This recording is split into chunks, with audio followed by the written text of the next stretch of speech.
안녕하십니까. 제8회 8월 전국 모의고사 민법 해설해 드릴 방문각 검단 새롬학원 백헌입니다.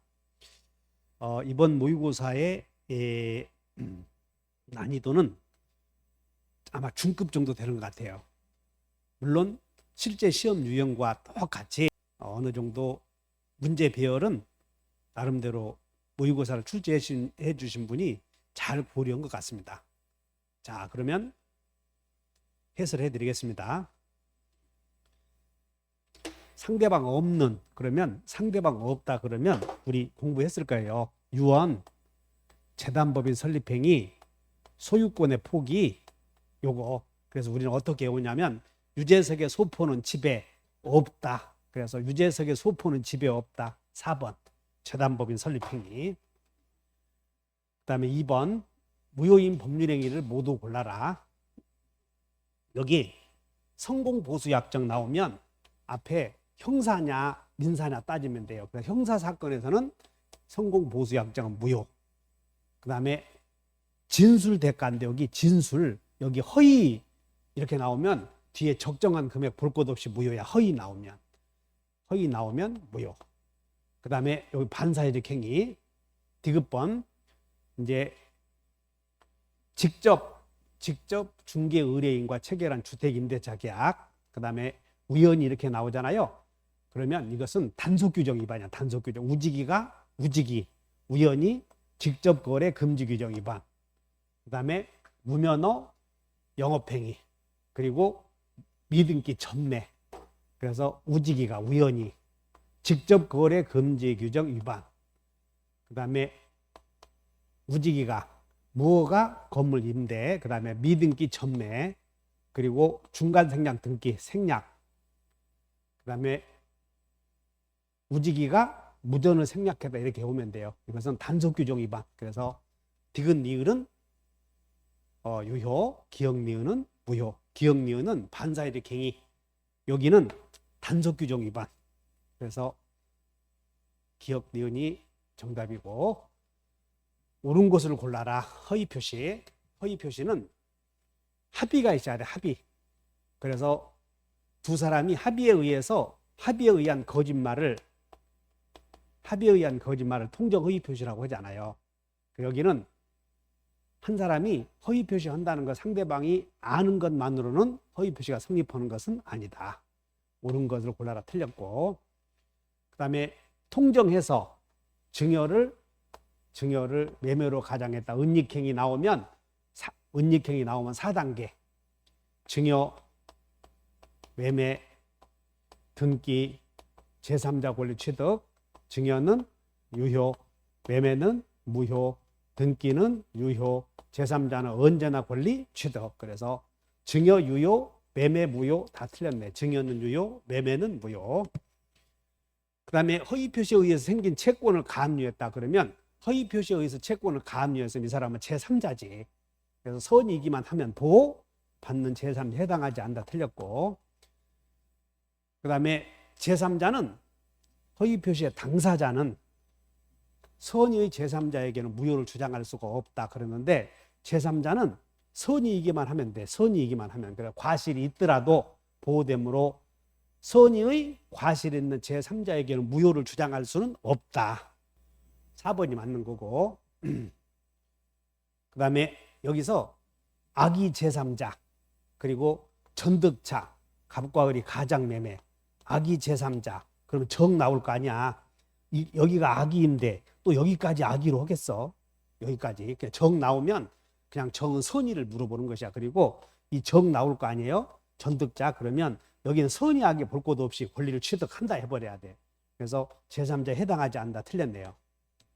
그래서 옳은 것은 4번. 토지거래 허가구역 나왔잖아요. 그러면 옳은 것을 골라라 그러는데 일단 해지할 수 있다 나오면 앞에 해제 그러면 오로지 계약금이야. 계약금. 그러면 계약금을 이유로만 해지할 수 있죠. 그래서 협력의무 불이행 해지할 수 있다. 틀렸고, 그 다음에 쌍방은 허가신청 절차 협력의무 있죠. 그래서 일방은 매매대금 제공 없이도 협력의무가 있기 때문에 협력이행 청구할 수 있다. 여기는 맞다. 디귿번 강박 그러면 토지거래 허가구역 내에서 이루어진 법률행위 강박 나와요. 그러면 강박 그러면 강취 있다 해버리면 돼요. 맞고 그 다음에 매매계약 당사자가 허가를 잠탈한다 또는 일탈할 의도였다. 그러면 여기는 애초부터 확정무효. 그러므로 그것이 해제됐다고 해서 유효가 되는 것은 아니다. 틀렸네요. 그래서 옳은 것은 니은 디귿. 45번 법률행위의 취소. 취소는 미성년자가 한 법률행위는 단독으로 취소할 수 있다. 맞고 둘째 취소된 법률행위. 여기는 취소된 법률행위 이렇게 나오잖아요. 이런 표현 나오면 취소했다 그 말이야. 그럼 취소했으면 처음부터 무효. 맞고 제한 능력을 이유로 취소되었다 이렇게 나오잖아요. 그러면 제한 능력 취소 그러면 현존 이익. 현존 이익. 맞네. 취소권은 추삼이 나왔네. 추삼이 그 다음에 한식. 맞고 법정 대리인의 추이는 애니타임. 법정 대리인은 언제라도 애니타임. 언제라도 있다. 후에야 하면 틀렸네요. 그래서 법정 대리인은 언제든지 취소할 수도 있고 추인 넣을 수도 있고. 틀린 것은 5번. 그 다음에 조건에 관한 설명이다. 틀린 것을 골라라. 처분할 수 있다. 맞아. 그 다음에 이미 성취되었다. 그러면 기성조건이지. 기성조건이 정지조건이다. 정지조건은 성취가 되면 유효하냐. 그러니까 이미 성취되었으므로 기성조건이 정지조건이 이미 성취되었다. 그러므로 유효지 유효. 그래서 처음부터 유효. 그럼 처음부터 유효인데 다른 말로 하면 조건 없는 법률행위가 된다. 이런 표현도 맞죠. 그래서 정지조건이면 무효다 하면 틀렸네요. 그 다음에 당사자가 소급하게 할 의사가 있다 그러면 당사자가 의사가 있다 이렇게 나오잖아요. 그러면 조건은 성취한 때부터 효력이 생기지만 소급하게 할 의사가 있다 그러면 사적 자체 원칙에 의해서 그 의사에 의한다. 맞고 그 다음에 네 번째 조건 성취로 불이익을 받을 자가 고의가 아닌 고의 또는 과실로 신의 성실에 반해서 조건의 성취를 방해하면 상대방은 성취된 것으로 주장할 수 있다. 이건 언제 성취했다고 주장하냐면 추산되는 시점. 추산되는 시점에 조건이 성취됐다고 우길 수 있다.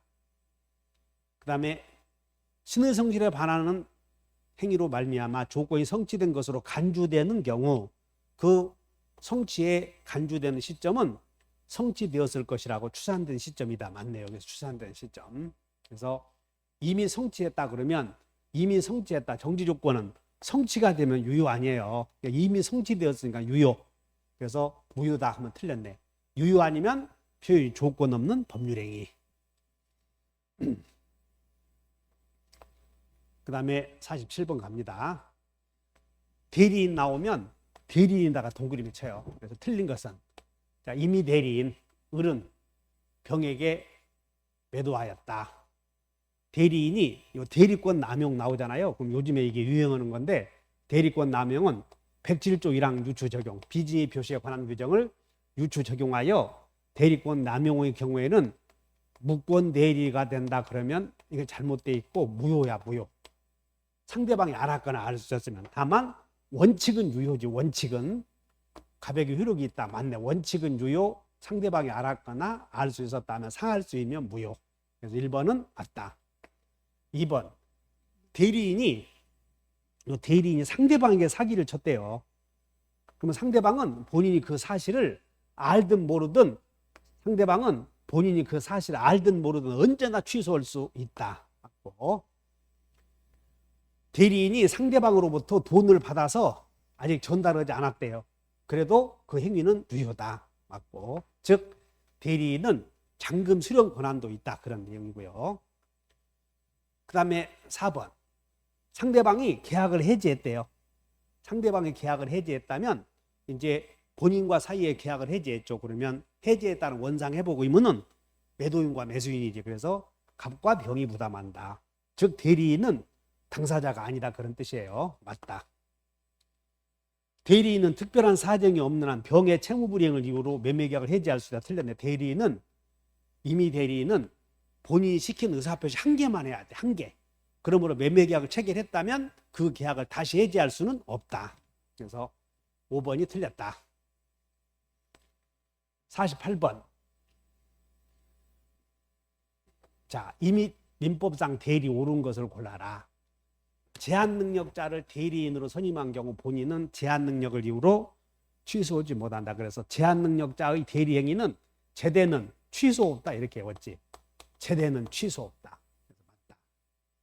그다음에 불공정한 법률행위 나왔네. 그럼 궁박은 본인 중심, 나머지는 대리인 중심. 그래서 2번이 틀렸고 2번은 모두 대리인을 기준으로 한다. 틀렸고 3번 대리 행위의 하자로 인한 취소권은 대리인에게 귀속된다. 이때 원칙적으로 이 대리인은 법정 대리를 가리키는데 민법에서 대리 행위 하자로 인한 취소권은 원칙적으로 대리인에게 귀속되는 게 아니라 본인에게 귀속이 된다. 본인이 취소한다 그 말이지. 본인이. 틀렸고 임의 대리인 수인이다. 그러면 수인이다. 그러면 수공업은 틀렸네. 수인인 경우에는 각자가 본인을 대리한다. 복대리인은 대자선 맞네. 대자선 그리고 본대해야 돼. 대대 그러면 틀렸네. 대자선 본대인데 수임인이다. 대자선 대대 그러면 틀려. 본대다. 그래서 옳은 것은 1번. 궁박은 본인 중심, 경솔 무경험은 모두 대리인 중심. 취소권은 본인에게. 수각 그 다음에 대자선 본대다. 그래서 정답이 1번이네요. 49번 권한을 넘은 표현 대리. 첫째, 틀린 것을 골라라. 기본 대리권이 애초에 없었다면 표현 대리 문제 성립할 수 없다.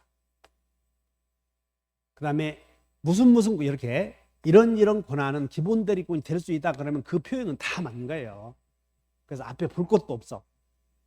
복인권이 없는 대리인이 선임한 복대리인의 권한, 요 앞에 권한 나오죠? 이유를 묻지 말고 될 수 있다. 맞아. 그 다음에 강표 없다. 강표 있다. 틀렸네. 강행복구 목적에서 무너지면 대리까지 올라올 수도 없다. 그 다음에 표현 대리가 성립할 수 있다. 이게 성립할 수 있냐 없냐 봤을 때 성립할 수 없는 경우가 비연명 그 다음에 대리인이 본인 행세 이런 경우에는 성립할 수 없다. 그러면 이 경우를 제외한 나머지는 전부 성립할 수 있다 해야 돼. 앞에 볼 것도 없어. 성립할 수 있다. 맞아. 그 다음에 대리권이 있다고 믿을 만한 정당한 이유가 있는지 여부는 전부 성립시를 기준으로 해요. 그러니까 대리행위 당시다. 그래서 판단 시기 나오면 판단 시기 그러면 성립시다. 그래서 틀린 것은 강행복구에 반하는 법률행위는 목적에서 무너지잖아요. 그래서 계약이 체결되려거든 여러분들 당사자, 목적, 당사자, 권리 능력, 의사 능력, 목적이 확과 적다. 그 다음에 의사표시, 여기서 대리가 여기 나오잖아요. 그러니까 목적에서 무너지면 대리 올라갈 필요 없다. 이게 같이 판다. 강표 없다. 3번. 그 다음에 이어서 50번 갑니다. 대리권 없는 갑은, 여기는 또 갑이라고 나왔네. 헷갈리게. 대리권 없는 갑은 본인 을 소유의 부동산에 관하여 을을 대리해서 이렇게 병과 매매계약을 체결했다. 이렇게 해서 자 대리인. 그런데 갑이 무권 대리인이라는 사실이, 그러니까 여기는 무대야. 무대. 그리고 병은 선이 무과실이다. 그러면 선무상은 대책이 있다. 1번. 상대방이 상당한 기간을 청하여 본인에게 추인할래 거절할래라고 확답을 요구했는데 최고했는데, 자 최고했다 그러면 확인할게. 이게 발하지 않는 게 발신주의야. 맞고, 그러면 최고했는데 본인이 아무런 확답을 발하지 않으면 현상 유지, 거절한 것으로 본다. 맞는 표현. 그 다음에 을이 추인을 이렇게 했대요. 이렇게 추인을 이렇게 했는데 상대방이 그 사실을 상대방은 추인이 있었음을 주장할 수 없다. 이렇게 추인했어도 상대방이 알고 추인의 효력을 주장하면 효력이 있는 거지. 그래서 틀렸다. 3번. 을이 이렇게 추인했대요. 이렇게 추인했어도 그 사실을 병이 알지 못하고 철에 오면 철회가 우선한다. 그래서 알지 못한 병은 선철이는 최악이다. 선의는 처리할 수 있고 선철이는 최고는 악이라도 할 수 있다. 그 다음에 을이 이렇게 추인했대 병에게. 그럼 추인하게 되면 효력은 추인한 때부터 다 소급표다. 그러면 무권대리 행위는 무권토 취취에 소급표 있다. 그래서 추인한 때부터 효력이 생긴다. 잘못. 그 다음에 대리인이 상대방에게 거절했다. 그러면 이제 상대방은 대리인에게 책임을 묻지. 그래서 이 사람이 제한 능력자라면 제대는 책임 없다. 대리인이 무과실인 대리인이라도 제대는 책임 없다. 무과실 대리인은 책임이 있다. 그 책임은 대리인의 선택이 아니라 여기 갑이 대리인이야. 여기서 갑이 대리인. 자신의 선택에 따라 틀렸네. 책임은 상대방의 선택이다. 그래서 손해배상할 책임이 있다. 그래서 정답이 1번. 자, 51번은 요즘에 한 5, 6년 전부터 이 판례가 등장을 했는데요. 요즘에 이제 다시 문제화되는 내용이야. 이 감정평가사 문제인데 여기 이론을 잠시 설명해 볼게요. 갑이 소유자가 이 토지가 있는데 원래부터 일반 공중에 사용되는 통로로 사용되는 것이야. 이게 요 부분은 사용 수익권을 자연 발생적으로 포기한 것으로 봐. 포기한 것으로.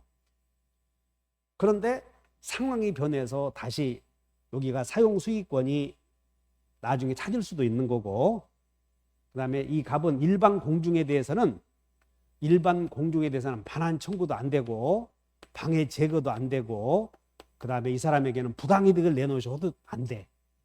다만 제3자가 불법 점유하고 있다면 제3자에게는 반환 청구, 방해 제거 청구할 수 있죠. 그래서 이 내용을 이해하시면 돼요. 첫째, 이 갑은 사용 수익권을 포기한 것으로 볼 수 있는데 이것을 영원히 포기하는 게 아니야. 그래서 우리 시험에 사용 수익권을 영구히 포기할 수 있다 그러면 잘못되어 있고, 사용 수익권이 없는 처분권만 존재하는 소유권도 존재할 수 있다 이런 표현 나오죠. 그것도 잘못이야. 그래서 사용 수익권을 영구히 포기할 수 있다. 허용 안 된다. 그 다음에 갑은 일반 공중에게 토지 인도 청구 안 된다. 일반 공중에게 부당이득 내놓으셔도 안 된다. 다만 이 토지를 처분하는 것은 제한을 받지 않아. 그래서 일반 공중의 통행을 방해하지 않는 범위에서는 처분이 가능하고, 그 다음에 이 토지 공중이 사용하는 이 지하 있잖아요. 이 지하의 사용도, 독점적 사용도 토지 소유자는 제한을 받게 되고, 그 다음에 그 후에 어떤 상황이 변했다, 사정 변경이 생기면 갑은 사용 수익권을 회복할 수도 있다. 마지막으로 일반 공중이 아닌 불법 점유자에게는 물청, 그 다음에 손해배상 청구 모두 가능하다. 이 정도 이해하시면 돼요. 자, 문제 봅시다. 갑은 그 소유 X 토지에 대한 배타적 사용 수익권을 포기하고 그 타인이 사인이나 국가 등 일반 공중이다 이렇게 나와요. 그래서 요 갑의 토지가 이렇게 있는데 이 부분이 일반 공중에 사용되도록 사용 수익권을 포기했다. 갑은 일반 공중 그 타인에게는 물청도 안 되고 부청도 안 되고 손청도 안 돼요. 그래서 인도 청구 없다. 맞고. 사용 수익권만 영구적으로 포기하는 것은 허용되지 않는다. 맞고. 갑은 이 토지를 반환 청구, 부당이득 청구, 손배청은 없지만 처분권은 있다. 맞고. 갑의 상속인도 갑과 같은 지위를 승계하겠죠. 그래서 갑의 상속인도 배타적 사용 수익권이 공중에 대해서는 제한된다. 맞고. 만약 갑이 X를 일반 공중의 통행 목적이 아니라 지상 건물의 소유자만을 위해서 배타적 사용 수익권을 포기했다. 그래서 지상 건물의 소유자가 있는데 이 사람들을 위해서 배타적 사용 수익권을 포기한 것으로 볼 수 있다면 이 토지를 사는 A에게도 그 효력이 미치는 것은 아니다. 그래서 특별한 사정이 없는 X 토지의 매수인의 배타적 사용 수익권 행사가 제한되는 것은 아니다.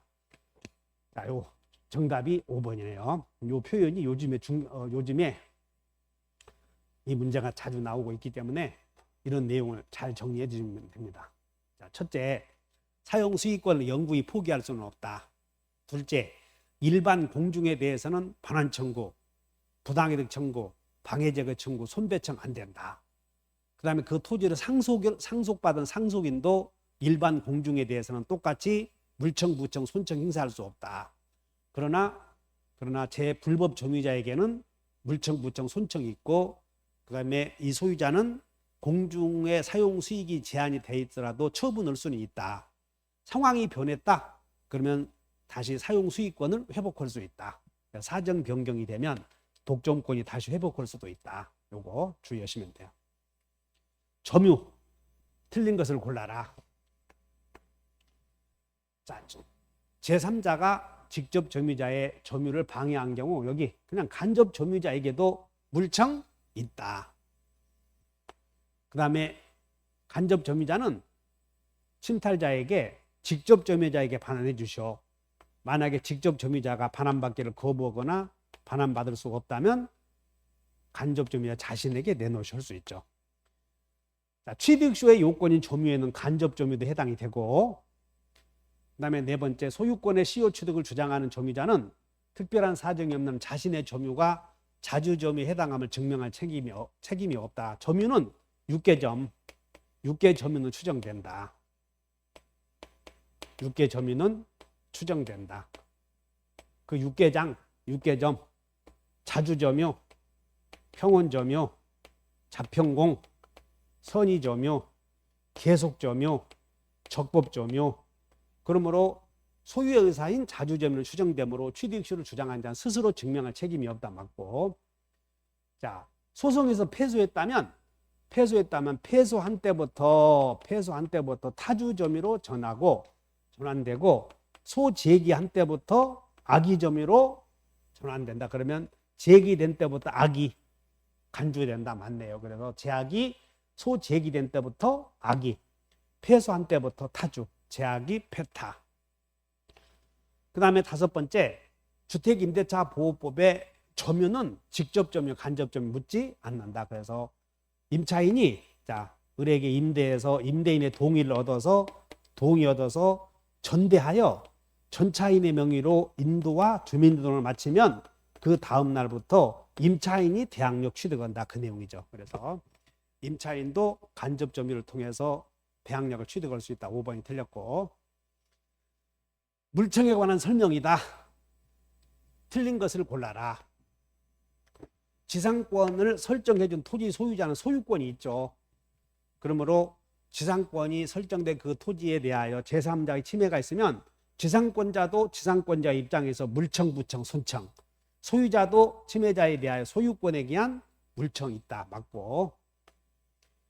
토지 소유권을 양도하여 소유권을 상실한 전 소유자는 소유권이 없죠. 그래서 불법 점유자에 대하여 소유권에 기한 방해제거를 청구할 수 없다. 맞네. 그러니까 물청은 현재의 소유자가 현재의 침해자에게 행사한다. 디귿번. 자, 방해할 염려가 있는 행위를 하는 자에 대하여 예방 나오면 뒤에는 예또담 이렇게 외워야 돼요. 예방 다음에는 예또담. 예방과 과 틀렸어. 예방 또는 나와야 되는데 과. 뒤에는 손해배상의 담보 이렇게 나오겠지. 예또담. 그래서 정답이 틀린 것은 디귿번. 점유자 회복자에 관한 설명이다. 틀린 거. 점유자 회복자 나오면 갑이 소유자인데 을이 갑의 토지를 무단으로 점유하는 거예요. 무단 점유자. 그러면 소유자는 무단 점유자에게 소송을 제기해서 반환 청구하겠지. 그러면 무단 점유자는 반환하면서 목적물에 대하여 사용한 이익, 그래서 반청, 반환 청구, 부당이득 청구, 손배청 하겠지. 이렇게 소유자는 무단 점유자에게 물청, 부청, 손청. 이때 무단 점유자는 목적물 반환하면서 사용 이익은 부당이득으로 반환할 필요 없다. 그래서 선의 점유자는 취득한 과실은 부당이득이 아니다. 그 다음에 선의 점유자라도 불법행위 책임은 져야 된다. 불법행위 책임은 맞고, 그 다음에 비용을 투입했죠. 그러면 비용은 누구나 청구할 수 있는데 다만 선의 점유자와 전세권자, 선의 점유자와 전세권자는 통상의 필요비는 없다. 이 정도. 그 다음에 목적물이 멸실되었을 때 선자 책임, 선의의 자주점유자의 책임, 선자 책임은 현존 이익이고 나머지는 손해 전부다. 자, 선이 나왔네. 선의, 과실 수치, 부당이득이 아니다. 선의 점유자가 과실 수치하여 소비한 경우 그 대가를 보상해야 된다. 틀렸네. 과실 수치권이 있기 때문에. 그 다음에 은비에 의한 점유자는 선의 점유자가 아니면 전부 다 악의 점유자가 취급한다. 그래서 은미라고 비밀리에 의한 점유자는 점유물의 과실 수치할 권리가 없다. 맞고. 그 다음에 점유물의 전부가 점유자의 책임 있는 사유로 멸실되었다. 그러면 이제 선자 책임은 현존 이익이다. 그러면 선자, 선의의 자주점유자를 제외한 나머지는 손해 전부를 배상해야 한다. 맞네요. 악의는 선의가 아니니까. 그 다음에 회복자가 점유물에 반환을 청구하기 전에는 그 점유물에 반환 없이는 회복자에게 비용 상환 청구할 수 없다. 이때 선의 점유자가 목적물에 비용을 투입했을 때는 비용은 언제 반환 청구하느냐 하면 어차피 적법한 법률 관계가 없었잖아요. 그래서 목적물 반환 청구할 때에 비용 상환 청구한다. 따라서 반환을 청구하기 전에는 을이 비용 내놓으실 수는 없다. 맞고. 그 다음에 통상의 필요비. 통상의 필요비는 누구에게만 인정이 안 되냐면 과실을 수취한 선의 점유자. 그래서 선의 점유자와 전세권자는 통필 없다. 그런데 여기는 선의가 아니라 악이네. 악의 점유자는 통상의 필요비 청구할 수 있다. 그래서 정답이 선의 점유자는 과실을 수취했죠. 수취했으므로 선부 없다. 부당이득 반환 의무 없다. 그래서 1번이 틀렸네.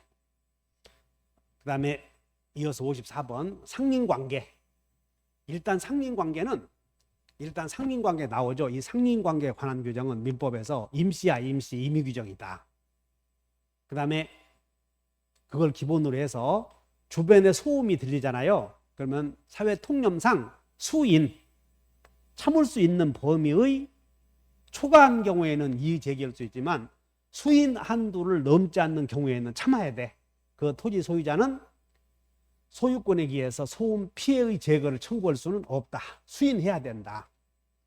맞고, 경계로부터 2m 이상의 우물을 팔 때는 경계로부터 2m 이상의 거리를 둬야 되는데 그 규정은 당사자의 특이하게 쓰면 특이하게 유효이다. 그래서 상린관계에 관한 규정은 임의 규정이다. 무효이다. 틀렸고.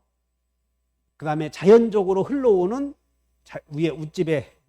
위에서 자연적으로 흘러오는 고지, 저지 소유자는 고지에서 자연적으로 흘러오는 물을 임의로 막아서는 안 돼요.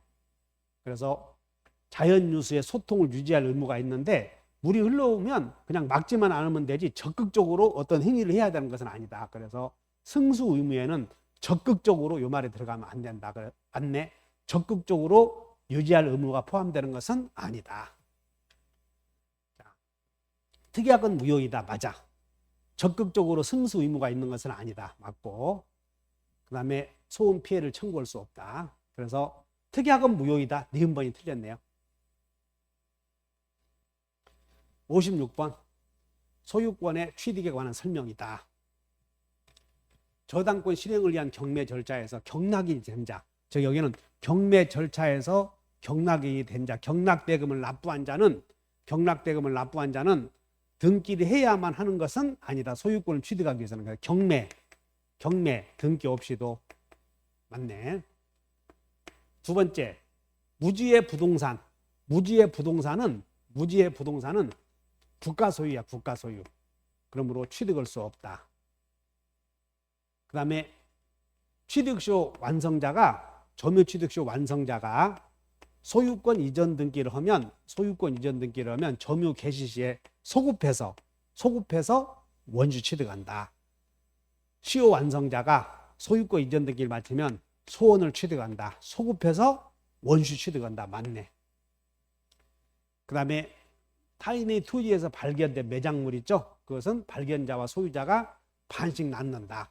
맞고. 절반씩이다. 타주 점유자는 여기 타주 점유자는 소유권 수요 취득은 안 돼. 소유권 수요 취득은 자주 점유해야 되니까. 그래서 있다 틀렸네. 57번. 공동 소유에 관한 설명이다. 공유자는 자기 지분을 자유롭게 처분할 수 있다. 지분 처분의 자유가 있는데 다른 공유자의 동의 없이 제공하지 못한다. 틀렸고, 포기 나오면 의사표시죠. 공유자 일부가 지분을 포기하면 다른 공유자에게 지분의 비율로 귀속되려고 하던 등기를 포기, 의사표시, 등기하여야. 틀렸고, 그 다음에 공유자들이 공유물의 무단 점유자에 대하여 갖는 자, 이 토지에 대해서 갑과 을과 병이 갑의 지분 5분의 3, 을의 지분 5분의 1, 병의 지분 5분의 1 갖고 있을 때 이 토지에 대해서 A가 무단으로 점거하고 있대요. A가. 그럼 A를 상대로 부당이득 반환 청구나 손해배상 청구할 때 이 갑은 이왕에 청구하는 거 을과 병의 몫에 대해서도 청구할 수 있느냐 그 말이야. 그래서 공유자들이 다른 사람의 지분을 주장하는 것은 보존행위가 아니죠. 그래서 갑은 A에게 자기 몫에 대해서만 청구해야지 을과 병의 몫에 대해서 청구하는 것은 아니다. 그래서 무단 점유자에 대하여 갖는 차임 상당의 부당이득 채권은 지분 채권, 지분에 기한 것이므로 특별한 사정이 없는 한 나눌 수가 없는 것이 아니고 다 자기 지분에 해당하는 것만큼 청구하는 것이다. 그래서 가분 채권이다 이렇게 해야지 불가분 채권이다 하면 틀렸다. 그래서 이런 표현을 주의하시면 돼요. 이런 표현. 자, 공유자 한 사람이 다른 사람의 지분을 주장하는 것은 보존행위가 아니다. 그래서 3번은 틀렸고, 그 다음에 요 종중에 단순한 부담행위와 관리 처분 이렇게 있는데, 우리 매매는 민법 총칙에서 배울 때는 이건 부담행위라고 배우지만 총유에서는 총유물의 매매는 관리 처분에 해당이 돼요. 그러므로 사원총회 결의가 있어야 돼. 그 다음에 종중 대표가 채무를 부담한다는 보증을 쓴다든가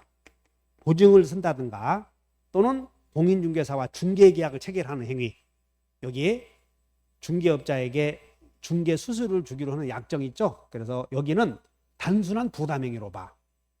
자, 총유물의 매매계약, 매매는 처분행위다. 그래서 중개 수수료를 지급하기로 하는 약정은 단순한 부담행위이므로 총회의 결의를 요하지 않는다. 그래서 총유물의 관리 처분에 포함되지 않는다. 그냥 이렇게 외우시면 돼. 종중재산의 매매는 관리 처분행위다. 종중재산에 대해서 종중의 대표가 보증을 선다거나 중개계약을 체결하는 행위는 관리 처분행위가 아니다. 그래서 맞는 표현. 그 다음에 합유물에 관하여 격려된 원인무효. 합유물 전체에 대해서 원인무효 등기가 격려가 되면 합유자 각자가 방해제거 청구할 수 있다. 보존행위. 그래서 옳은 것은 4번 주의하시면 돼. 자, 다시 총유물의 관리 처분행위는 매매는 관리 처분행위다. 보증을 선다든가 중개계약은 단순한 부담행위다. 이거 주의하시면 돼요. 자, 이어서 58번 갑니다. 한 필의 토지 일부를 객체로 할 수 없는 거. 우리 일부에는 소지 없다 이렇게 했잖아요. 일부에는 소유권과 저당권은 성립할 수 없다. 민법에서는 권리 일부에 성립할 수 있나 이런 거 물어보지 않아. 등기법에서는 권리 일부에 성립할 수 있냐 없냐 물어보지. 근데 민법에서는 일부에 성립할 수 없다 그러면 부동산을 가리키는 거예요. 그러므로 객체로 할 수 없는 것은 소유권. 나머지는 다 일부에 성립할 수 있다. 59번 갑니다.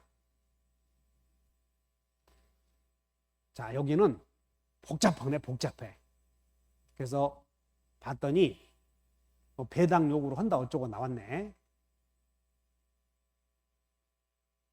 그래서 이제 이 토지에 대해서 자, 순서만 해보자고요. 갑은 자, 을 소유의 토지에 대해서 갑이 1번 근저당권자, 그 다음에 병은 그 후에 2순위 병이 근저당권자. 1번 병이 경매 신청했대요. 그러면 피담보 채권 병이 경매를 신청했을 때 신청한 사람은 신청시, 신청하지 않은 사람은 납부시, 신신 안납. 자, 신청한 사람은 신청시, 신청하지 않은 자는 납부시. 그러므로 병이 신청했으므로 갑은 신청한 때가 아니네. 신청한 때가 아니야. 그래서 1번 틀렸고. 2번 갑의 피담보 채권액이 2억이야. 2억 피담보 채권액. 그런데 2억 5천만 원을 초과하는 경우 병은 갑에게 최고액 2억을 변제하고 저당권의 소멸을 청구할 수 있는가? 너 죽고 나 살자. 제3 취득자. 그러면 제3 취득자는 누구냐면 저당권 성립 후, 경매 등기 후, 그리고 후후 소지 전. 그러므로 후순위 저당권자는 선순위를 죽일 수 없다. 그래서 청구할 수 있다. 틀렸네. 그 다음에 병의 경매 신청으로 병의 피담보 채권이 확정되었다. 그럼 확정되었다 이 말이 나오잖아요. 그러면 새로운 거래관계에 생기는, 그러면 없다 해버리면 돼. 새로운 거래관계에 생기는 원금 채권은 근저당권에서 담보되지 않는다. 그래서 정답이 하나. 틀린 것은 기역, 니은, 맞는 것은 디귿. 여기는 복잡했지만 그냥 신신, 안락, 그 다음에 후후, 소지전 이걸 물었어요. 그 다음에 60번 갑니다. 저당권의 우선 변제력 효력이 미치는 거자. 토지에 저당권이 설정되기 전에 그 위에 있는 건물, 우리는 토지에 있는 건물은 저당권 설정되기 전이든 후든 건물은 부합되지 않지. 그러므로 건물에는 효력이 미치지 않는다. 이렇게 그냥 기계적으로 뭐 성립 후, 전후 물을 필요 없어요. 그래서 미치지 않는다. 그 다음에 저당권이 설정되기 전에 토지 소유자가 그 토지 위에 매설된 토지에 매설된 유료 저장 탱크는 부합물, 그러므로 미친다. 그 다음에 압류 후 과실, 미친다. 그 다음에 저당권이 설정된 후 토지 전세권자가 그 토지에 식재하고 등기한 임목 미치지 않는다. 여기는 권원에 의해서 부속된 것. 권원에 의해서 부속된 것은 미치지 않는다. 그래서 저당권이 미치는 건 니은 디귿이고 미치는 것은 미치는 것은 니은 디귿, 미치지 않는 것은 기역 니을. 미치는 거 유류 저장 탱크, 압류 후의 채권. 3번. 자, 민법상 유치권에 관한 설명이다. 옳은 것을 골라라. 유치권자는 경매할 수 있다. 채권의 변제를 받기 위해서 경매할 수 있다. 맞네. 그 다음에 법정 담보 물고기로 막고 당사자의 약정으로 배제할 수 있다. 유치권 배제 특약은 유효다. 틀렸고. 유치권자는 승낙 없이, 여기 승낙 없이 나오면 보존에 필요한 사용은 할 수 있다. 그러나 담보로 제공할 수 있다. 이런 표현이 나오면 잘못돼 있지. 그 다음에 채무자를 직접 점유자로 하여 채권자가 간접 점유하는 경우에는 성립이 안 된다. 무직이 없다. 외워야 돼. 무직이 없다. 그 다음에 유치권자가 목적물에 비용을 투입했다면 소유자에게 그 비용을 청구할 수 있으며 또 유치권을 주장할 수 있다. 없다. 틀렸네요. 그래서 옳은 것은 1번.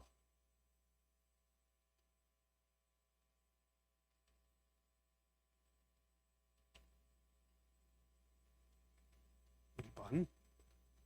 그 다음에 62번. 법정지상권 인정되는 경우. 법정지상권 인정되려거든. 일단 위아래가 동일인 소유. 일단. 그러면 위아래가 동일인 소유. 저법지는 저당권은 저법지. 그 다음 관법지는 저당권 이의 사유로 위아래가 달라진다. 그럼 달라질 때 관법지는 토지 사용에 관한 건물 소유자의 토지 사용에 관한 묵시적 합의, 그럼 관법지. 저당권 성립 시 동일인 소유. 자, 인정되는 경우를 모두 골라라. 그러면 을 소유의 토지 위에 을의 승낙을 얻어서 신축한 병. 그러면 여기 봐. 을 소유의 토지에 을의 승낙을 얻어서 신축한 병 소유의 건물. 우할의 소유가 아니잖아. 그 위에 갑이 매수했다. 우할의 소유 아니니까 아니지. 자, 2번. 갑 소유의 토지. 봐. 갑이 소유하고 있는 토지에 갑과 을이 건물을 공유하고 있다가 토지 소유자가 저당권 실행해서 달라졌대. 토지 소유자가 토지에만 저당권 설정했다. 여기 봐. 그럼 여기 봐. 토지의 저당권 성립이 동일인 소유잖아. 그럼 토지가 단독 소유였다가 저당권자의 경매로 달라졌지. 그러면 접업지 있다. 그 다음에 구분 소유주 공유 딱 나왔을 때, 자, 갑이 자신의 특정 소유가 아닌 토지 부분 타인목 소유 대지에 건물 지었다. 그러면 구분 소유주 공유, 갑과 을이 구분 소유주 공유, 갑이 독점하고 을이 독점한다. 그런데 을이 독점하고 있는 부분에 갑이 건물 지었다면 우아래가 독일인 소유 아니지. 그러므로 안 된다. 자, 대지와 건물이 동일인 소유자인 대지와 건물의 소유자인 을이 갑에게 건물만 매도하면서 갑을 사이에 건물의 소유를 목적으로 하는 계약을 체결했다. 그러면 우아래가 동일인 소유이고 달라질 때 묵시적 합의가 있어야 관법지거든. 그런데 묵시적 합의가 아니라 명시적 의사표시를 했죠. 그러면 임대차 계약을 체결해버렸다면 관법지 없다. 그래서 인정되는 경우를 모두 골라라. 그러면 니은번, 그 다음에 니은번. 자, 저당권 성립 시 우아래가 동일인 소유해야 된다. 그런데 일단 우아래가 달라질 때 동일인 소유가 아니므로 관법지 없다. 저당권 성립 시 우아래가 동일인 소유다. 접업지 있다. 구분 소유적 공유 그러면 타인 몫의 그러면 안 된다. 자기 몫의 대지에 신축해야 된다. 그 다음에 우아래가 달라질 때 묵시적 합의가 있어야 돼요. 근데 묵시적 합의가 있어야 되는데 명시적 합의가 있다면 명시적 합의에 따른다. 그래서 계약을 체결하면 토지 임대차 계약을 체결하면 판례는 관법지 포기 특약으로 본다. 이어서 63번 지역권 요전 승일 맞네. 요역지가 넘어가면 지역권은 등기 없이도 넘어간다. 부종성. 존속기간은 영구로 약정할 수 있다. 그 다음에 지역권자는 점유를 요소로 하지 않으므로 반환 청구할 수 없다. 맞고. 그 다음에 공유지역권의 불가분성과 관련하여 지역권의 소멸시효의 정지. 자, 여기 공유자들이 지역권을 갖고 있는 소멸시효의 정지는 유리한 제도일까요? 불리한 제도일까요? 소멸시효 정지. 소멸 못하게 막아. 지역권 소멸 못하게 막는다. 유리하지. 그럼 유리한 제도는 다른 공유자에 대해 효력이 있다. 그래서 없다. 틀렸네. 공유지역권의 불가분성. 그 다음에 64번 토지전세권. 토지전세권에 관한 설명이다. 옳은 거. 토지전세권의 존속기간, 최단기간 제한 없다. 최장기간, 건물의 최장기간을 10년을 넘어서는 안 된다. 그러므로 제한이 없다. 틀렸네. 1년 미만으로 정한 때는 1년으로 한다. 그건 건물에만 적용이 돼. 그래서 건물에는 적용되고 토지는 최단기간에 제한이 없다. 그 다음에 토지전세권의 설정은 갱신할 수 있는데 그 기간은 갱신한 날로부터 10년을 넘지만 여기는 약정갱신이야. 이거 약정갱신 가능하다. 그래서 토지전세권이든 건물전세권이든 약정갱신은 가능하고 갱신한 날로부터 10년을 넘지 못한다. 맞네. 그 다음에 전세권자는 통상의 필요비를 청구할 수는 없다.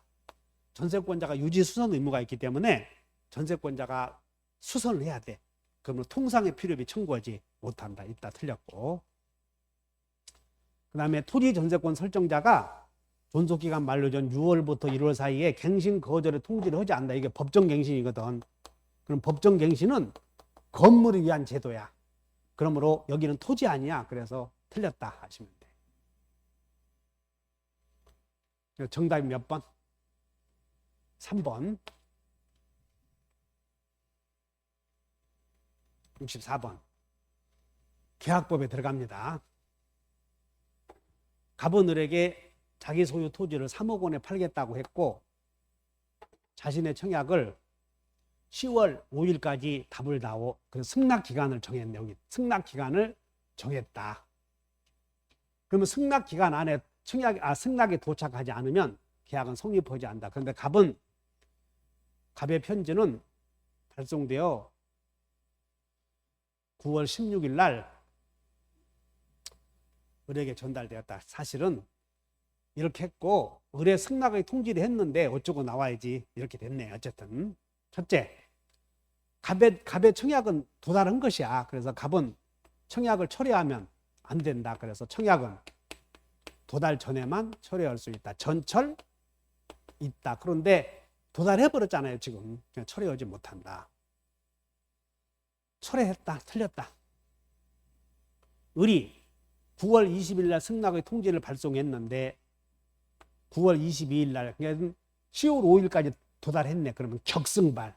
그래서 격지력 안에 승낙에 의한 계약의 성립은 격승발. 그러므로 9월 22일에 도달했는데 발송 날짜가 9월 20일이니까 맞네. 격승발.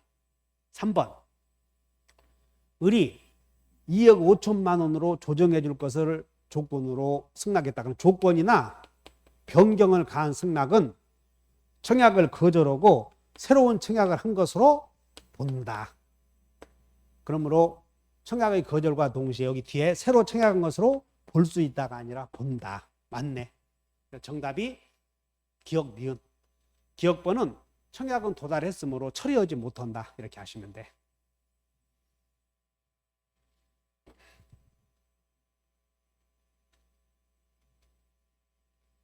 66번. 동시행관계. 하여튼 돈. 금은 무엇인가 동시행관계야. 그런데 금이라도 전세금, 보증금, 대금, 무슨 청산금 동시행인데 이것과 동시행관계 있는 걸 알아야 돼. 그럼 보증금은 금이니까 동시행이야.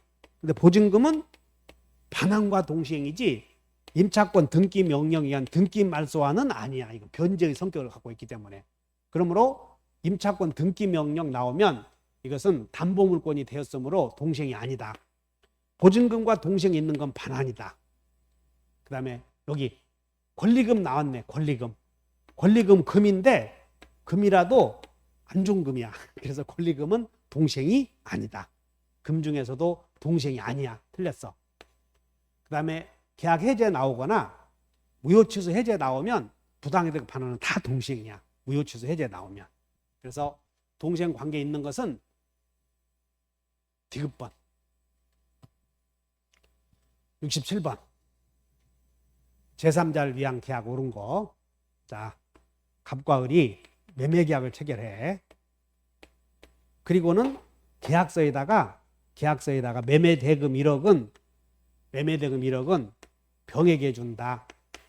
내가 너한테 토지 줄 테니 네가 돈을 병에게 주어라. 갑을 요약자, 낙약자, 수익자. 여기를 대가관계, 여기를 보상관계, 수익관계라고 하지. 그럼 병은 매매계약에 어떤 영향도 못 주죠.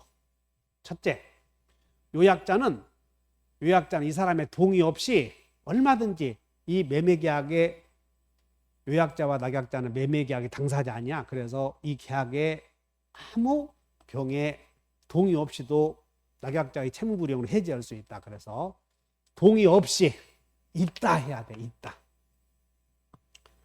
그 다음에 제3자를 위한 계약에서 제3자는 당사자가 아니기 때문에 실존 인물임을 요하지도 않고 특정돼 있음을 요하지도 않는다. 그래서 틀렸고,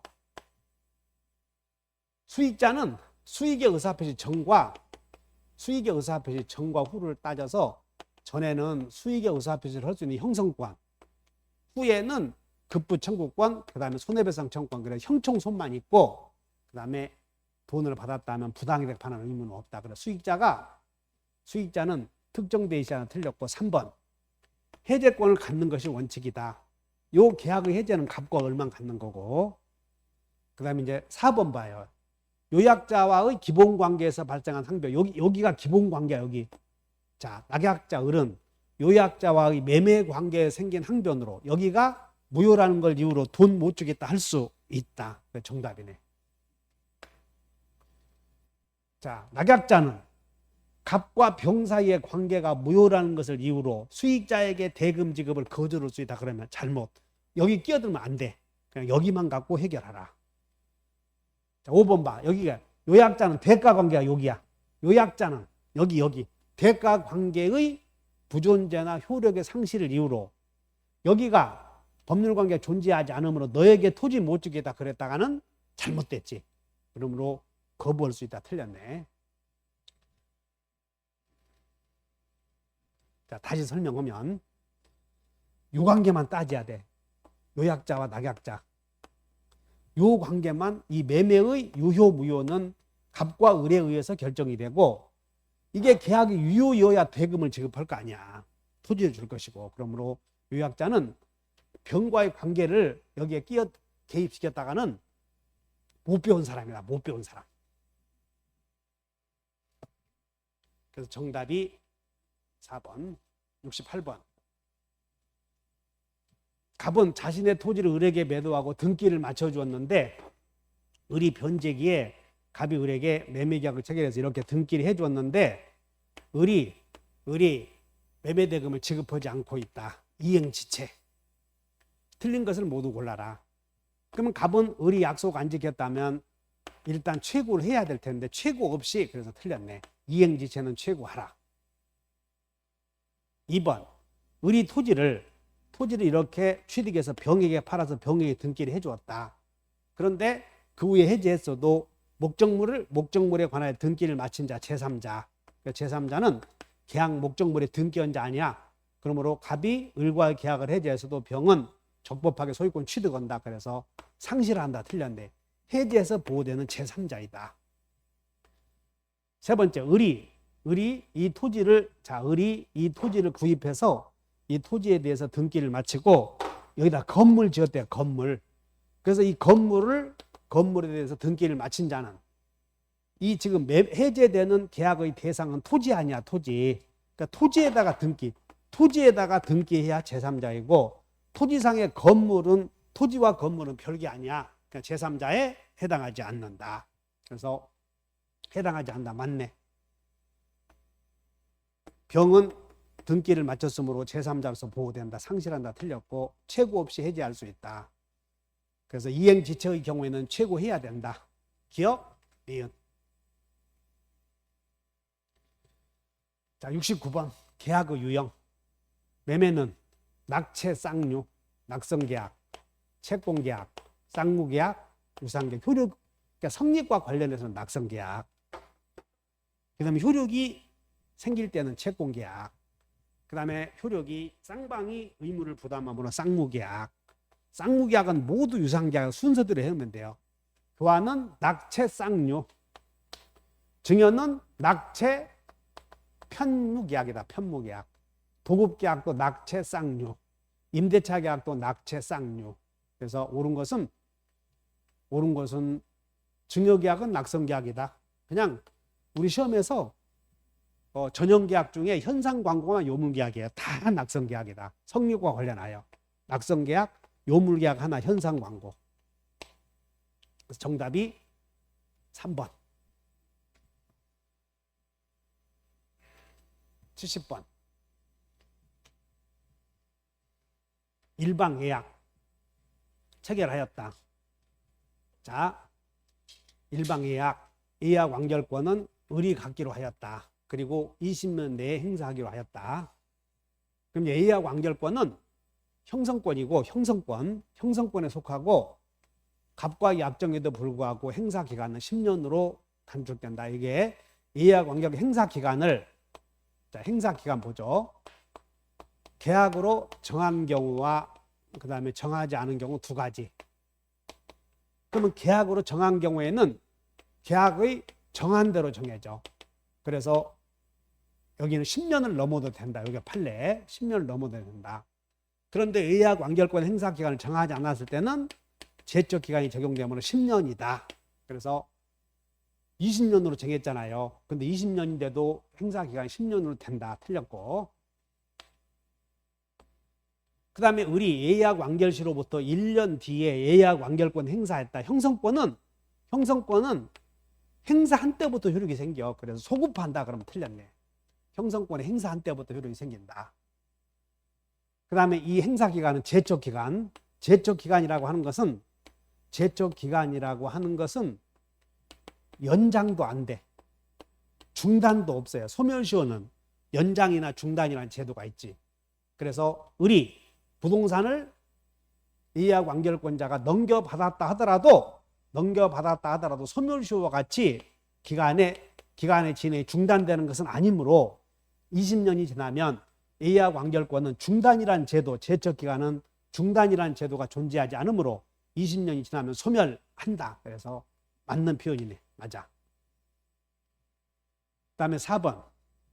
예약 완결권 행사하더라도 갑의 승낙이 있어야 매매계약이 효력이 생긴다. 그래서 예약 완결권 형성권이다. 형성권은 일방적으로 계약을 성립케 한다. 그래서 승낙이 있어야 틀렸고. 5번. 예약 완결권 행사 기간 내 행사했는지 여부는 당사자가 주장이 없더라도 법원은 이를 직권으로 고려해야 한다. 그래서 제척 기간에 도래하여 경과 여부는 직권으로 고려 강의할 때 내가 머스트 이렇게 했잖아. 머스트. 슈드야 머스트야. 슈드가 더 강한 의미지. 중학교 때 배우잖아. 머스트하고 슈드 두 개 있는데 슈드가 훨씬 강한 의미를 부담한다. 그래서 법원은 직권으로 기속행위다. 고려해야 된다. 고려할 수 없다. 할 수 있다. 틀렸고. 할 수 있다 해도 틀렸고. 해야 한다. 그래서 옳은 것은 몇 번이다. 소급한다. 틀렸고. 10년으로 단축된다. 틀렸고. 그 다음에 10년이 지나면 행사할 수 없다. 틀렸고. 20년이 지나면 기간은 경과했지? 그러므로 예약 완결권 소멸했으므로 행사할 수 없다. 즉 3번은 뭘 물어봤냐면 제척 기간은 중단이라는 제도가 존재하지 않는다. 71번. 권리의 하자와 관련하여 악의의 매수인에게도 인정되는 게 악이라도 일대에게 저 손해를 전해라. 악이라도 일대에게 저 손해를 전해라. 그래서 전부 타인 나왔네. 전부가 타인에게 속한 경우 전부가 타인에게 속한 해제권은 악이라도 할 수 있지만 손해배상 청구는 선이. 틀렸고. 일부 나왔네. 일부 타인 대금감액 청구 맞고. 그 다음에 저당권 실행으로 매수인이 소유권을 취득할 수 없는 경우 손해배상. 여기 저 손해 맞고. 수량지정만 나오면 수원선 수량지정 원시적 일부 불능은 악의는 안 된다. 선이 여기 없잖아요. 저존인가 일수수다 제한당한 것은 특종감이다. 그래서 여기 없으므로 제한물권 있는 경우나 또는 수량 부족은 선이어야 된다. 그래서 틀렸네. 자, 여기서 주의해야 될 건 여기 전부가 타인에게 속한 경우 손해배상 청구권은 선이어야 돼. 전부가 타인에게 속한 게 해제권은 선악 불문이지. 그 다음에 일부 타인. 여기는 일부가 나오면 대금감액만, 일부가 나오면 대금감액만 악이에요. 근데 보니까 대금감액 맞네. 저당권 나오면 다 똑같이 선악 불문이야. 그래서 여기는 맞고, 여기도 맞고, 1번은 틀렸고, 수량지정 나오면 악의는 안 돼. 저전일만 적용되니까. 악이라도 일대에게 저 손해를 전해라 하면 다 맞는다. 그래서 악의의 매수인에게도 인정되는 건 몇 번? 니은, 디귿.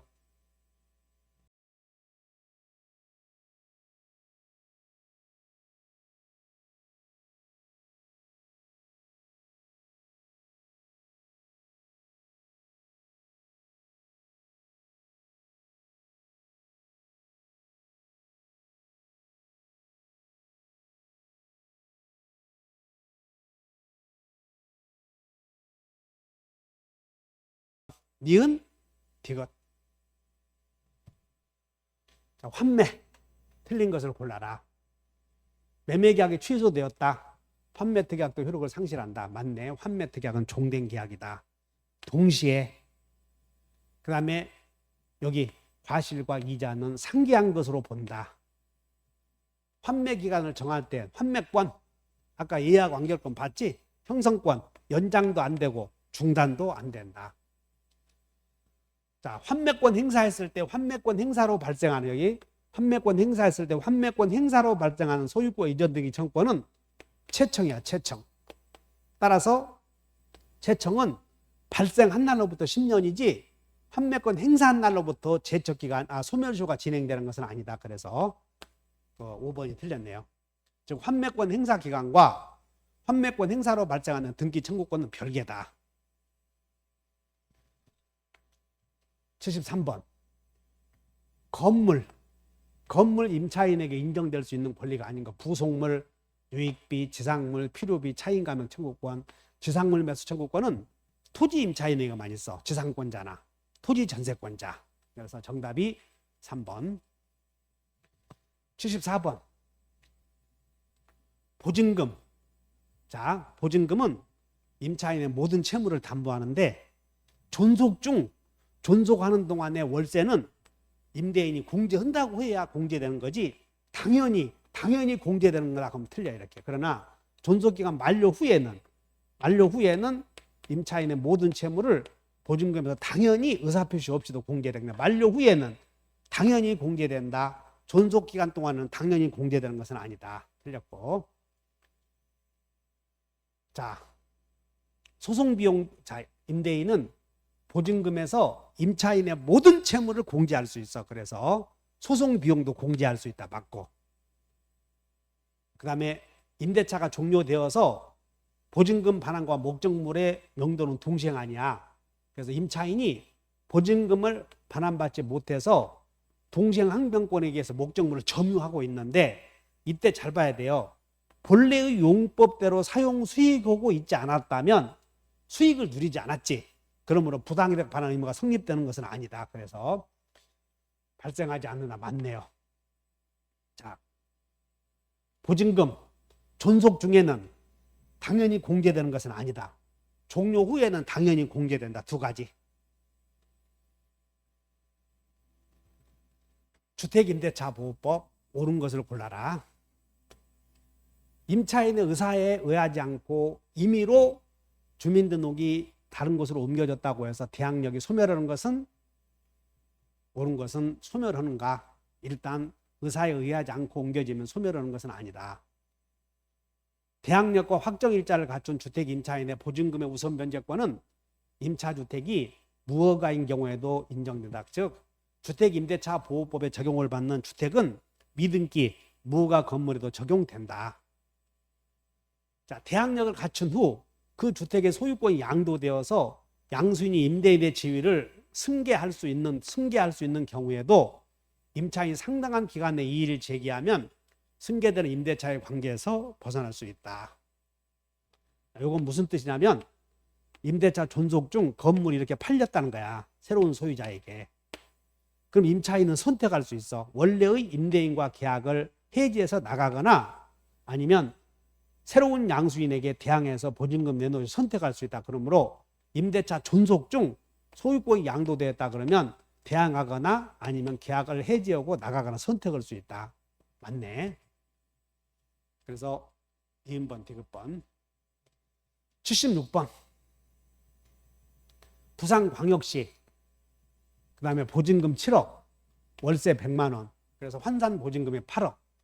그럼 부산광역시는 8억이기 때문에 969, 9억, 6천, 6억 9천 초과해버렸죠. 그렇기 때문에 969에 69, 54, 54, 37 서울 9억 이상. 그러면 여기는 이하이하 되므로 상인법에 적용을 받지 않아. 그럼 여기에 상인법에 적용을 받지 않는 경우에도 적용되는 몇 가지 대항력, 권리금 회수, 3기 연체, 그 다음에 갱신 요구, 그리고 코로나 해지, 대권 3기 요구, 코로나 해지. 이에 관하여 옳은 것을 골라라. 자, 인도 사업자 등록 신청하면 다음 날부터 대항력 생긴다. 맞고. 기간 만료 전 6개월부터 1월까지 사이에 계약의 갱신을 요구하면 갱신 요구, 정당한 사유 없이 거절하지 못한다. 맞고. 임대기간이 만료에도 불구하고 보증금 반환받지 못한 을은 상가건물 소재지 임차권 등기 명령에 의한 신청을 쓰다 틀렸네. 그래서 임차권 등기 명령 신청 제도는 보증금을 초과하는 상가임대차의 경우는 적용이 없어요. 그래서 초과하는 경우 상가임대차에 적용받는 규정 이렇게만 외워놓으면 대권 3기 요구 코로나 해지. 그래서 기억번, 니은번. 77번. 공용부분에 관한 설명이다. 옳은 거. 집합건물법. 공용부분은 여기 지분의 비율로 사용하면 안 돼. 엘리베이터도 지분의 비율로 사용했다는 폭파시켜야 돼. 그래서 지분 비율이야 그냥 용도야. 용도에 따라 사용한다. 그 다음에 집회의 결의나 다른 구분 소유자 동의 없이 구분 소유자 한 사람이 복도를 전부 사용을 해. 그럼 다른 구분 소유자는 내놓으셔는 안 돼. 그러나 방해 제거나 부당이득을 청구할 수 있다. 그래서 방해 제거를 청구할 수 있고 부당이득을 청구할 수 있고. 그래서 니은번은 맞고 반환 청구는 안 된다. 그 다음에 공유자가 공용부분에 관하여 다른 공유자에 대하여 갖는 채권은 특별 승계인에게도 행사할 수 있다. 집합건물에서는 다 특별 승계인에게도 다 행사할 수 있어. 다만 연체료는 승계되지 않는다. 그 정도 말하면 연체료는 승계 없다. 그래서 옳은 것은 니은, 디귿. 가등기 담보법 옳은 것은 첫째, 가등기 담보 설정자는 저당권과 마찬가지로 꼭 채무자 이해야 되는 게 아니고 물보 될 수 있지. 물상보증이 제3자도 될 수 있다. 그 다음에 가등기 담보의 적용은 소비대차, 소초과, 예약 당시의 가액이 초과, 가등기 또는 이전 등기 소초과에 적용된다. 그러므로 매매대금 채권은 소비대차가 아니지. 틀렸고. 그 다음에 분리하여 그러면 뒤에는 없다. 그 다음에 귀속청산에서 자 일단 청산금의 평가액을 채권자가 통지해 줬지. 청산금의 평가액을 통지한 후에 다툴 수 없다. 맞네. 자기가 땅값을 높게 잡았어도 그대로 해줘야 돼. 그래서 다툴 수 없다. 옳은 것은 1번. 기억, 리을.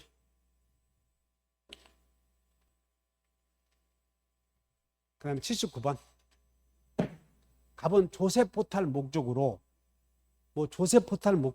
친구인 을과 여기가 굳이 친구 을과 이렇게 나오면 이런 거 조세포탈 목적 쓸 필요도 없어. 배우자나 그러면 조세포탈 목적 나와야지. 그래서 을은 이에 따라 매수자금을 받아서 그러면 매수자금 들어가면 계약명의신탁이야. 매수자금 들어가면 계약명의신탁. 그래서 병의 땅을 갑이 자금을 제공했지. 갑이 을아 네 이름으로 매매도 오고 네 이름으로 등기도 해라.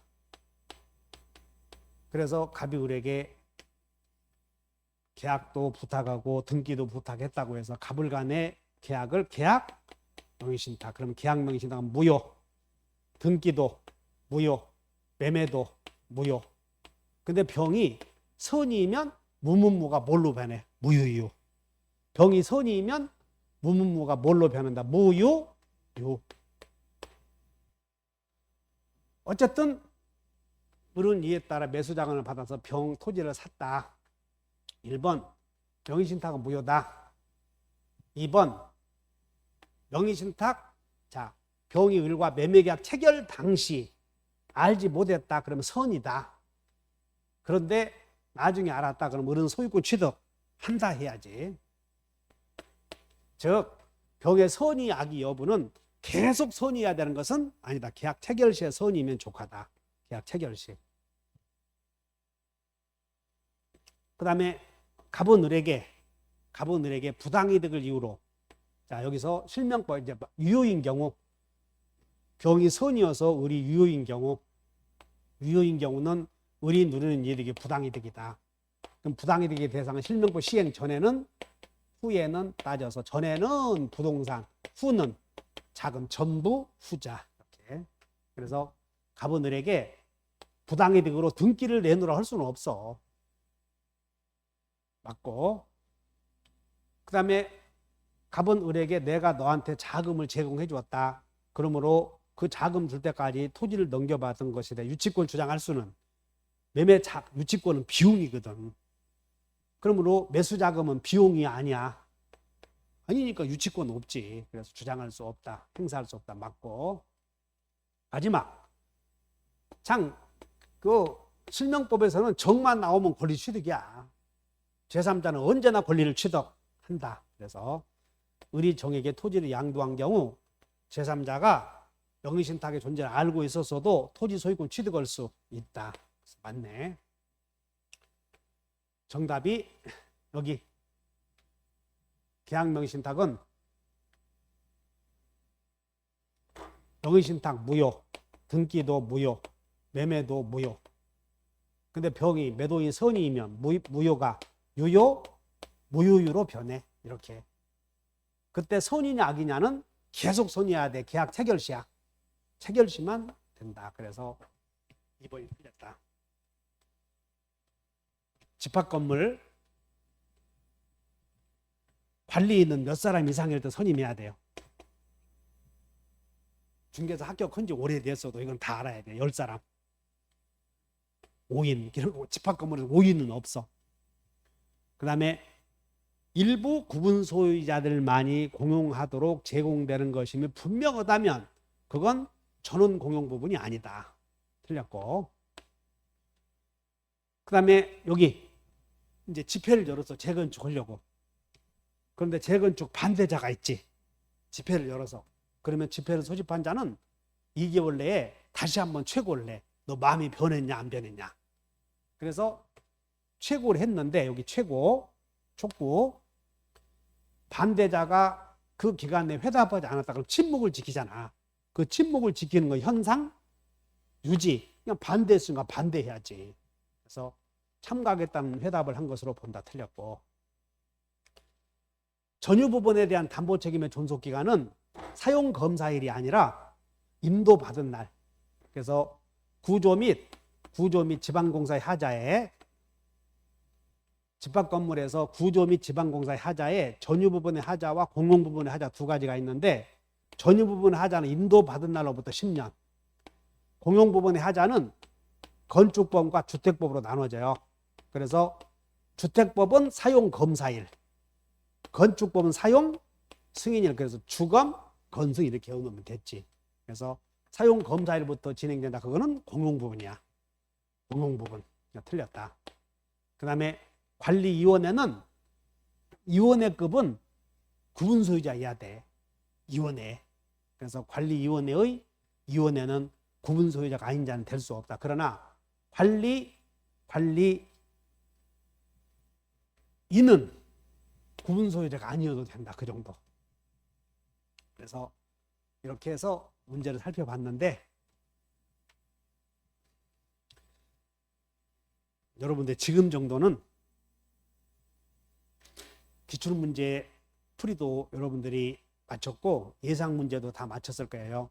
그래서 내가 지금은 너무 시간이 부족하지 않은가 이런 생각을 하실 분도 계실 텐데 그럴수록 급할수록 여유를 가지라 하는 속담이 아마 여러분들에게 적용되는 그런 속담이 아닐까 싶어요.